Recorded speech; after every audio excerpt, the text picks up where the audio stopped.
बच्चों, मैं मनोज एसोपा आप सबका स्वागत करते हैं हमारे इंग्लिश लेसन चैनल में। आज हम शुरुआत कर रहे हैं 9th क्लास के लेसन, फर्स्ट लेसन जो कि बिहाइव बुक में से है और उसका नाम है द फन दे हैड। क्या नाम है बच्चों? The fun they had.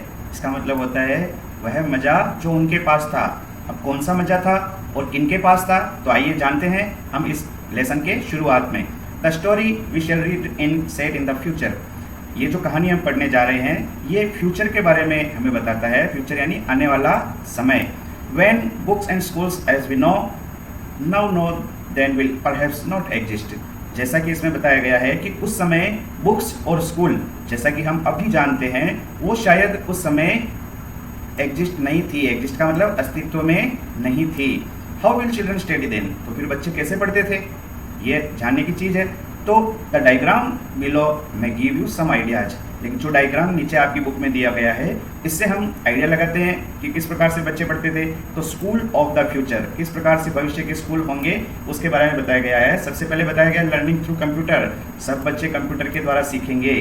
Virtual classroom, वहाँ पे क्या होगा, एक क्लासरूम तो होगा लेकिन वो कैसा होगा, वर्चुअल होगा, जिसके अंदर आप देख रहे हैं स्क्रीन में कंप्यूटर है, टीवी है, रोबोट है और सारी चीज़ें जो वर्चुअली होती है, कैमरा है, हेडफोन है, सारी चीज़ें वर्चुअल क्लासरूम के रूप में आपको इस डायग्राम के अंदर दिख रही है। उसके बाद रोबोटिक टीचर, जो टीचर होगा वो कोई व्यक्ति नहीं होगा बल्कि क्या होगा बच्चों, रोबोट होगा और वो रोबोटिक टीचर ही उन्हें पढ़ाएगा। और नेक्स्ट बताया है मूविंग ई टेक्स्ट, यानी कि चलते हुए ई टेक्स्ट, जो टेक्स्ट लिखे हुए हैं आपके सामने स्क्रीन पे, देखिए आप ये अभी चल रहे हैं, इसको मूव कर सकते हैं हम, जबकि बुक के अंदर मूव नहीं कर सकते हम उनको। तो इसके अंदर ये बताया गया है कि मूविंग ई टेक्स्ट होंगे जिसको हम आगे पीछे कर सकते हैं।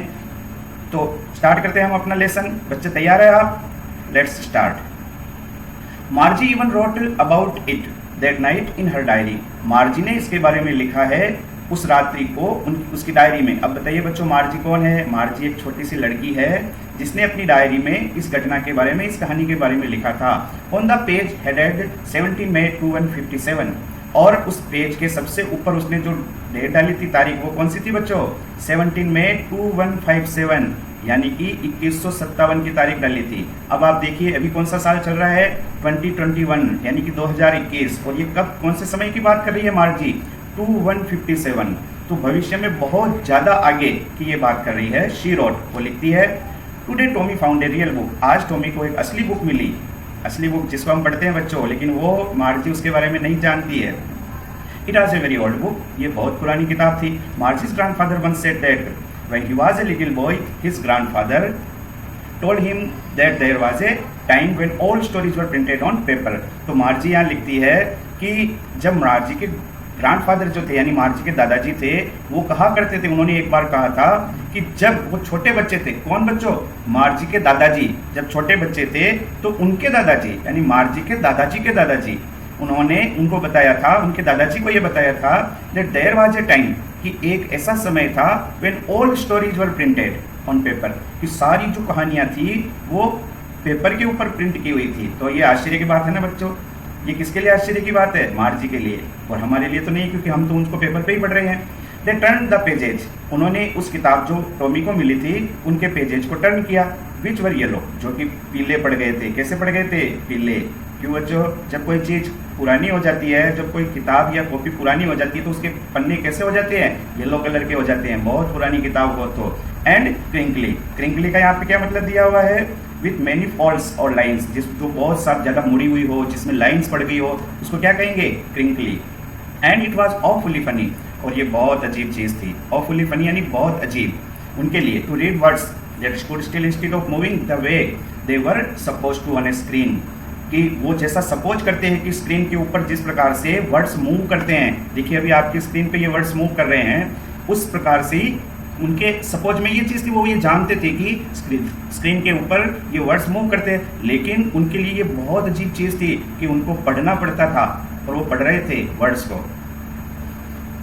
And then when they turn back, और जब वो उनको टर्न बैक किया, यानी उन पन्नों को पलटा, टू द पेज बिफोर, जैसा कि पहले पेज निकल गया था, तो it had the same word, तो उनके लिए वो शब्द वैसे के वैसे ही थे जैसे वो निकले थे। ऑन इट, उसके ऊपर। That it had when they read it the first time, और वो कैसे थे? वैसे के वैसे थे जैसा उन्होंने पहले पढ़ा था। पिछली बार जैसा पढ़ा था वापस टर्न करने पे वो के वही पेज थे, वो के वही वर्ड्स थे, लेकिन वो तो ये जानते नहीं थे क्योंकि उन्होंने बुक देखी नहीं थी और उन्होंने तो केवल कंप्यूटर स्क्रीन देखी थी। तो कंप्यूटर स्क्रीन पे तो वर्ड्स इधर उधर कर सकते हैं, हम उनको डिलीट कर सकते हैं, हम उसमें कोई चीज़ एडिट कर सकते हैं। तो ये उनके लिए बहुत अजीब चीज़ थी। Awfully funny. Gee said Tommy, Tommy ने कहा घी। यहाँ पे घी का मतलब क्या हुआ? एक ऐसी आवाज़ जो हमें बड़ा आश्चर्यचकित या हेटेड तरीके से कही जाती है। जैसे हम कहते हैं क्या ऐसा है, तो टॉमी ने ऐसा बोला घी। व्हाट ए वेस्ट, कितना वेस्ट है ये, कितनी बर्बादी है। When you are through with the book, जब आप किसी चीज़ को पढ़ लेते हैं, जब उस किताब से आप गुजर जाते हैं। थ्रू विद द बुक का मतलब आप गुजर गए, आपने वो किताब पढ़ ली, you just throw it away, तो आप इसे फेंक देंगे क्योंकि वो किताब अगर आपने पढ़ ली तो वो अब आपके काम की नहीं रही। तो आई गेस मैं गेस करता हूँ, मैं ये सोचता हूँ, our television screen must have had a million book. जबकि हमारी जो टेलीविजन स्क्रीन है यानी हमारा जो कंप्यूटर है उसके अंदर तो बहुत सारी बुक है। कितनी बुक है? मिलियन बुक, हजारों किताबें हैं ऑन इट, इसके ऊपर। And it's good for plenty more, और ये इससे भी ज़्यादा, और ये अच्छी बात है कि इसमें और भी ज़्यादा हो सकती है, इससे भी ज़्यादा। I wouldn't throw it away, और मैं इसे कभी फेंक नहीं सकता, मैं इसे फेंक नहीं सकता, सोच भी नहीं सकता, क्योंकि वो सारी चीज़ें तो उस कंप्यूटर के अंदर ऑलरेडी इंस्टॉल्ड है। वो सारी चीज़ें मिलियन बुक उसके अंदर भरी हुई है, तो उनको फेंकी भी नहीं जा सकती, तो उसका कोई वेस्ट भी नहीं है। सेम विथ माइन सेड मार्जी, मार्जी ने कहा बिल्कुल मेरे साथ भी ऐसा ही है। She was 11। देखिए बच्चों, यहाँ पे मार्जी की एज कितनी बताई है? 11 साल की है Margie. And hadn't seen as many textbook telebook as Tommy had, और उसके पास इतनी टेलीबुक नहीं है। टेलीबुक मतलब समझ गए आप, कंप्यूटर के अंदर जो किताब होती है उसकी बात कर रहे हैं। तो जितनी टॉमी के पास थी उतनी तो मार्जी के पास नहीं थी। क्यों? क्योंकि ही वाज 13, टॉमी कितने साल का था? 13, वो उससे बड़ा था, तो उसके पास ज़्यादा बुक्स होगी। She said where did you find it, तो मार्जी ने टॉमी से पूछा कि टॉमी तुम्हें ये किताब कहाँ से मिली? In my house, he pointed without looking, उसने बिना देखे हुए जवाब दिया, पॉइंट किया। क्या जवाब दिया?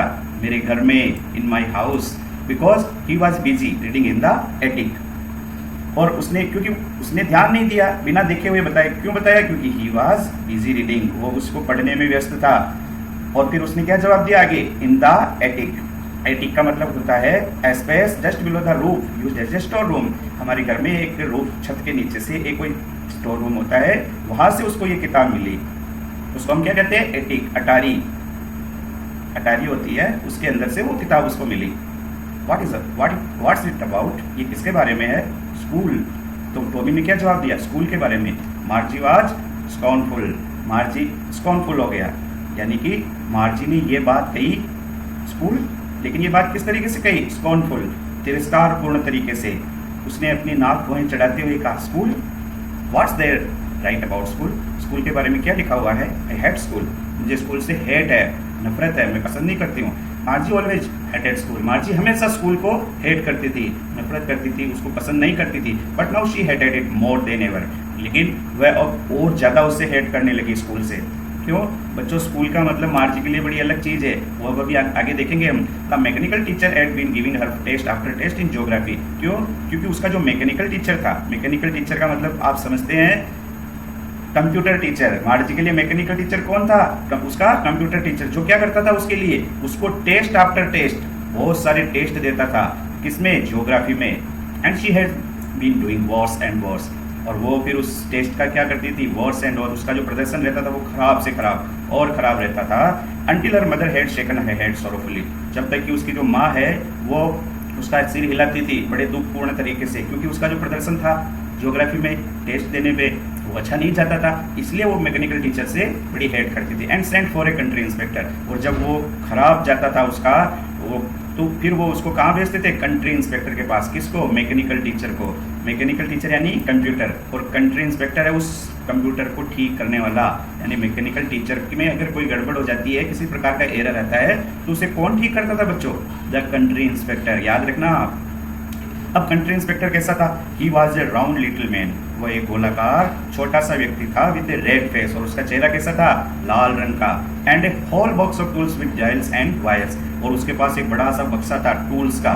टूल्स किसे कहते हैं? औजार, औजारों का एक बक्सा था जिसके अंदर डायल्स भी थे और वायर्स भी थे, तार भी थे और डायल्स भी थे। ही स्माइल्ड एट मार्जी, वह उस मार्जी के ऊपर मुस्कुराया। कौन? काउंटी टीचर, काउंटी इंस्पेक्टर, उसको ठीक करने वाला। And gave her an apple, और उसे एक एप्पल दिया। Then took the teacher apart, और फिर वो उसके टीचर को ले गया, पास में उससे अलग कर दिया। अपार्ट का मतलब अलग करना। किसने किया? काउंटी इंस्पेक्टर ने। किसको किया? मैकेनिकल टीचर को, कंप्यूटर को, उसकी जो कंप्यूटर थी उस कंप्यूटर को। Margie had hoped he wouldn't know how to put it together again. Margie ये होप करती थी, मार्जी ये चाहती थी, आशा करती थी, उसको ये विश्वास था कि शायद ये काउंटी इंस्पेक्टर जानता नहीं हो कि किस प्रकार से उसको वापस अगेन टुगेदर करे, यानी कि उसको किस प्रकार से ठीक करे दोबारा। अगर वो ऐसा जाने ही ना तो अच्छा रहे। ये कौन? मार्जी ऐसी होप करती थी, ऐसे आशा करती थी, बट ही न्यू, लेकिन वो तो जानता था। कौन जानता था? County inspector. How all right, कैसे इसको ठीक किया जाए। एंड आफ्टर एन आवर और सो, और आधे घंटे या लगभग इस समय में, there it was again large and black ugly with a big screen on which all the lesson were shown and the question were asked. लेकिन आधे घंटे में तो वो दोबारा वैसा ही बन गया। कैसा? लार्ज, बड़ा सा, ब्लैक एंड अगली, ब्लैक यानी काली स्क्रीन, अगली यानी भद्दी सी, जो उसको पसंद नहीं थी, विद ए बिग स्क्रीन, और उसकी बड़ी सी स्क्रीन थी कंप्यूटर की, और which all lessons were shown, जहाँ पे सारे लेसन उसको शोन होते थे, दिखते थे, सारे लेसन उसको उसके अंदर नजर आते थे। And the questions were asked, और उससे वो क्वेश्चन भी पूछती थे। कौन? कंप्यूटर, जो जिसको क्या कहा जाए? Mechanical teacher. That wasn't so bad, ये इतना बुरा नहीं था। The part Margie hated most was the slot where he had to put homework and test papers. लेकिन उस कंप्यूटर का यानी मैकेनिकल टीचर का एक पार्ट ऐसा था जिसको वो बिल्कुल भी पसंद नहीं करती थी, बहुत ज़्यादा हेट करती थी। वो कौन सा पार्ट था बच्चों? उसका स्लॉट। एक ऐसा स्लॉट था उसका जहाँ पे had to put homework and test paper रखने पड़ते थे उसको। हैड टू यानी पढ़ते थे, पुट यानी रखना, होमवर्क क्या रखने पड़ते थे? होमवर्क और टेस्ट पेपर। जो होमवर्क उसको दिया जाता था उसको सोल्व करके, और उसको टेस्ट पेपर उस स्लॉट के अंदर रखे जाते थे। और यही उसको पसंद नहीं था, क्योंकि होमवर्क करना पड़ता था, टेस्ट देने पड़ते थे, और उसका टेस्ट में प्रदर्शन अच्छा नहीं था, बुरे से बुरा था। She always had to write them out in a punch code, और उसे इन चीज़ों को लिखना पड़ता था। किसको? होमवर्क को और टेस्ट पेपर को। किसमें? एक पंच कोड में। उनको एक कोड दिया जाता था, उस कोड में जिसको कंप्यूटर रीड करता था उस कोड में उनको लिखना पड़ता था। They made her learn when she was 6 year old, और ये उसके लिए बना था जब वह 6 साल की थी, तब से। And the mechanical teacher calculated the marks in no time, और उसके बाद वो जो मैकेनिकल टीचर था वो उसके मार्क्स को कैलकुलेट करता था। उसका जो होमवर्क और टेस्ट पेपर होते थे ना बच्चों, उसको क्या करता था? कैलकुलेट करता था और मार्क्स देता था, और वो भी कब? इन नो टाइम, बिना कोई समय गंवाए, यानी कि तुरंत वो उसका जवाब और उसके मार्क्स वो रीड कर लेता था। The inspector had smiled after he was finished and patted Margie's head. अब जो वो काउंटी इंस्पेक्टर था जो ठीक करने आया था, वो मुस्कुराया। कब? जब उसने अपना काम समाप्त कर लिया, यानी कंप्यूटर को ठीक कर लिया। एंड पेटेड मार्जीज हेड, और उसने उस मार्जी के सिर को थपथपाया। पेट यानी थपथपाना, और हेड यानी सिर, मार्जी के सिर को थपथपाया। He said to her mother, उसने उसकी माँ को कहा, it's not the little girl's fault, ये इस छोटी बच्ची की गलती नहीं है, मिसेस जॉन्स। मार्जी की माँ का नाम क्या है? Mrs Jones. तो काउंटी इंस्पेक्टर ने ये उसकी माँ को बताया कि ये इस छोटी सी बच्ची की गलती नहीं है, Mrs John. I think the geography sector was geared a little too quick. मैं ऐसा सोचता हूँ कि ज्योग्राफी का जो सेक्टर है उसको गियर्ड कर रखा है। गियर्ड का मतलब होता है adjusted to the particular standard और लेवल, किसी चीज को स्थापित करना, सेट करना किसी स्टैंडर्ड के ऊपर। जो कोई स्टैंडर्ड एक निश्चित स्तर होता है, उस स्तर या उस लेवल के ऊपर उसको सेट करना होता है, उसको गियर्ड कहा जाता है। तो जो ज्योग्राफी का जो सेक्टर है वो काउंटी इंस्पेक्टर कहता है कि मेरे हिसाब से मैं ये सोचता हूँ ए लिटिल टू क्विक, ये इस बच्ची के लिए थोड़ा सा तेज है, थोड़ा ज़्यादा है। दोज थिंग्स हैपन समटाइम, ऐसा कभी कभी हो जाता है। I have solved it up, मैंने इसको सॉल्व कर दिया है, ठीक कर दिया है। To an average 10 year level, इसको औसतन 10 साल के लेवल के ऊपर। मार्जी कितने साल की थी बच्चों? 11 साल की। तो उसकी जो एज है उससे कम एज के लेवल के ऊपर उसको सेट कर दिया है। Actually the overall pattern of her progress is quite satisfactory. उसने कहा कि वास्तव में इसका जो ओवरऑल पैटर्न है प्रोग्रेस का, इसकी प्रोग्रेस करने का, वो क्वाइट सेटिस्फैक्टरी, वो थोड़ा सा संतुष्टिपूर्ण है, पूर्णतया संतुष्टिपूर्ण है। And he पेटेड Margie's head again, और उसने मार्जी के सिर को दोबारा थपथपाया। मार्जी वॉज डिसअपॉइंटेड, मार्जी बहुत निराश थी। क्यों? शी हैड बीन होपिंग, क्योंकि उसको तो आशा थी, वो तो ये आशा कर रही थी कि they would take to teacher away altogether, कि वो जो काउंटी इंस्पेक्टर था वो उसके टीचर को, मैकेनिकल टीचर को, उसके कंप्यूटर को अपने साथ ले जाएगा ठीक करने के लिए। They had once taken Tommy's teacher away for nearly a month, क्योंकि वो एक बार टॉमी के टीचर को भी ले गए थे। ऐसे टॉमी का कंप्यूटर जो था उसको भी वो अपने साथ ले गए थे, और कब तक साथ ले गए थे? नियरली ए मंथ, लगभग 1 महीने तक। Because the history sector has blanked out completely, क्योंकि जो टॉमी का जो मैकेनिकल टीचर था यानी कि कंप्यूटर था, उसका जो हिस्ट्री सेक्टर है वो ब्लैंक हो गया था, पूरी तरीके से खाली हो गया था, डिलीट हो गया था पूरी तरीके से। तो उसको ठीक करने के लिए वो काउंटी इंस्पेक्टर उस कंप्यूटर को, टॉमी के कंप्यूटर को अपने साथ ले गया था और 1 महीने तक वापस नहीं आया था। तो वो 1 महीना तो टॉमी के लिए अच्छा निकला ना, वो यही आशा उसको इस इंस्पेक्टर से थी, लेकिन उसकी वो आशा पूरी नहीं हुई, इसलिए वो क्या थी, डिसअपॉइंट थी, निराश थी। So she said to Tommy, इसलिए उसने टॉमी को कहा, why would anyone write about school, कोई स्कूल के बारे में क्यों लिखेगा, क्योंकि स्कूल तो उसको पसंद नहीं थी, फिर स्कूल के बारे में कोई क्यों लिखेगा। Tommy looked at her, Tommy ने उसकी तरफ देखा विथ वेरी सुपीरियर आई, बड़ी तीक्ष्ण आंखों से, तेज आंखों से उसकी तरफ देखा। But it's not our kind of school stupid, और उसने क्या जवाब दिया, ये हमारी तरीके का स्कूल नहीं है मूर्ख। स्टूपिड किसको बोला, मार्जी को। This is a old kind of school, ये पुरानी तरीके का स्कूल है, that they had hundreds and hundreds of year ago, जैसा कि हजारों हजारों साल पहले हुआ करते थे। ही एडेड लॉफ्टली, उसने इस चीज को ऐड किया, उस चीज को बताया बड़े जोर दे करके। लॉफ्टली का मतलब होता है इन सुपीरियर वे, जोर दे करके ये बात बताई। और क्या जोर दे करके कहा, pronouncing the word carefully, pronouncing the word carefully, उच्चारण करते हुए उस शब्द को बड़े सावधानी से। और क्या शब्द का, सेंचुरीज अगो, कई शताब्दियों पहले। तो ये बात टॉमी ने उसको बताई कि ये हमारे जैसा स्कूल नहीं था, ये तो हजारों हजारों साल पहले जो हुआ करते थे वो वाला स्कूल था। और इसको उसने बड़े जोर दे करके बताया। मार्जी वाज हर्ट, मार्जी को थोड़ा हर्ट हुआ, दुख हुआ। Well I don't know what kind of school, मैं नहीं जानती किस प्रकार का स्कूल होगा। They had all that time ago, इतने सालों पहले।